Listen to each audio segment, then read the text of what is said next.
vous avez vécu cette découverte, grande découverte, on va dire, du MotoGP? Génial, déjà le fait de découvrir la MotoGP après avoir été champion, donc on va dire que depuis octobre-novembre, lorsque le deuxième titre est acquis, tous les jours qui suivent sont du bonheur, et la découverte de la moto, à chaque séance, chaque journée, on a eu quand même de très bonnes conditions au niveau météo, donc ça met en confiance. On sent vraiment une moto capable de choses gigantesques, et il faut un temps d'adaptation parce que la limite est loin, qu'elle est peut-être dur à atteindre, on peut chuter avant d'atteindre cette limite, donc savoir gérer cette évolution. Mais là, ouais, l'accélération, c'est 270 chevaux, c'est gigantesque, on monte dessus. Mais l'expérience fait que j'arrive suffisamment mature pour gérer cette catégorie, donc c'est que du bonheur.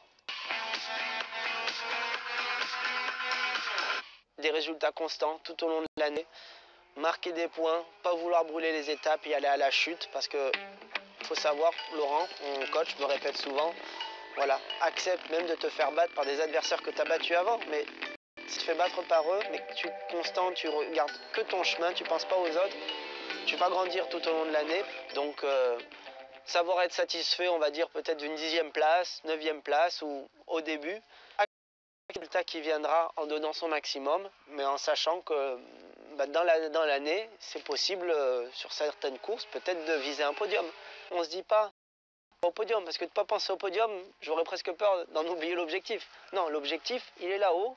Pour l'instant, ce niveau élevé, il n'est pas dans ta zone. Donc voilà, être le plus haut dans ta zone, rêver de podium et accepter que ce que tu développes là, ça te servira.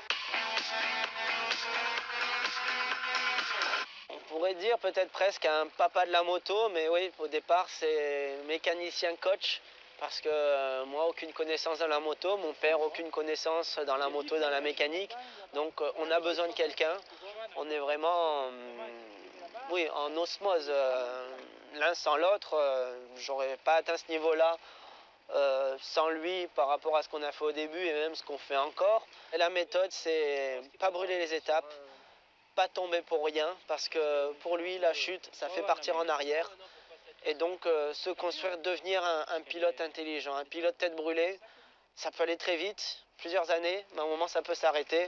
Un pilote qui n'est pas tête brûlée, qui sait comment il va vite, ça met plus de temps, mais des fois par exemple s'il y a un moment de baisse, il ne va pas tout perdre, il va juste baisser d'un cran pour ensuite remonter.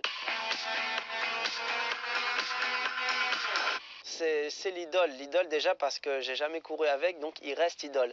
On attaque la moto, donc on va regarder la moto à la télé, qui on voit, c'est Valentino Rossi. Et là, 10 ou 15 ans après, eh ben, on atteint la catégorie, mais lui est encore là et il performe. Et on sent vraiment qu'il ne conduit pas la moto avec force. Il fait le bon geste au bon moment, tout le temps. Et c'est ça qui, en tout cas sur une moto, mais dans plein de domaines, ça fait la différence.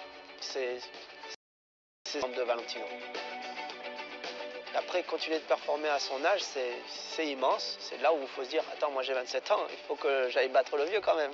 Malgré que ça soit l'idole, il devient le papy, donc il faut dire, faut qu'on aille le battre. Mais là, pour l'instant, rentrer en piste, et rien que de le croiser, de le voir, tous ces petits autocollants, The Doctor, la combi, le jaune fluo, c'est des images dans la tête et du sourire en permanence, c'est génial.